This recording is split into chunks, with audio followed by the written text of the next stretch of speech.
ನಾವ್ ಯಾವ mind set ಒಳಗೆ ಬದುಕತ್ತೀವಿ ಅಂತಂದ್ರ ಸರ್ಕಾರಿ ಕೆಲಸ ಬೇಕು, ಆದ್ರ ಸರ್ಕಾರಿ ಶಾಲೆ ಬೇಡ. ಸಂವಿಧಾನ ರಚಿಸಿದವರ, ಸಿಲೆಬಸ್ ಬರೆದವರ, ವಿಜ್ಞಾನಿಗಳ, ದೊಡ್ಡ ದೊಡ್ಡ ಸಾಹಿತಿಗಳ ಅಷ್ಟಷ್ಟ್ಯಾಕ ನಮ್ಮ ಶಿಕ್ಷಕರ ಹಂಗ ನಮ್ಮ ತಂದೆ ತಾಯಿಗಳೆಲ್ಲ ಕಲ್ತಿದ್ದ ಈ ಸರ್ಕಾರಿ ಶಾಲೆ ಒಳಗ ಜ್ಞಾನ ದೇಗುಲವಿದ್ದು ಕೈ ಮುಗಿದು ಒಳಗೆ ಬಾ ಅಂತ ಹೇಳ್ಕೊಡುವಂತ ಈ ದೇವಾಲಯ ಒಳಗ ಕೆಲವೊಂದಿಷ್ಟು ಎಜುಕೇಟೆಡ್ ಪೀಪಲ್ಸ್ ಮಾಡ್ತಾ ಇರೋದು ಏನಂತಂದ್ರ, ರಾತ್ರಿ ಆದ್ರೆ ಸಾಕಲ್ಲ, ಪಾರ್ಟಿ ಮಾಡೋಕ್ ಒಂದ್ ಪ್ಲೇಸ್ ಬೇಕಲ್ಲ, ಅದಕ್ಕ ಇಂತ ಸರ್ಕಾರಿ ಶಾಲೆಗಳನ್ನ ಉಪಯೋಗಿಸ್ಕೊಂತಾರ.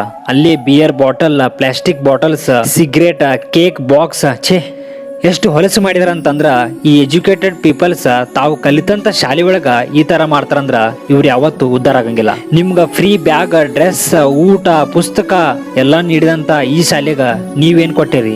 ಶಿಕ್ಷಕರ ಕೆಲಸ ವಿದ್ಯಾರ್ಥಿಗಳನ್ನ ತಿದ್ದೋದು ಹೊರತು ಇಂಥ ಕಿಡಿಗೇಡಿಗಳನ್ನ ಬದಲಾಯಿಸೋದಲ್ಲ. ಇದನ್ನೆಲ್ಲನೂ ತಿದ್ದೋಕ ಶಾಲಾ ಸಿಬ್ಬಂದಿಗಳಿಂದ ಮಾತ್ರ ಸಾಧ್ಯ ಅಲ್ಲ, ನಮ್ಮಂತ ಕನ್ನಡ ಶಾಲೆ ವಿದ್ಯಾರ್ಥಿಗಳಿಂದ ಮಾತ್ರ ಸಾಧ್ಯ. ಕನ್ನಡ ಉಳಿಸ್ರಿ, ಕನ್ನಡ ಶಾಲೆಗಳನ್ನ ಬೆಳೆಸ್ರಿ. ಮತ್ ಮುಂದಿನ ವಿಡಿಯೋದಾಗ ಭೇಟಿ ಆಗೋಣಂತ.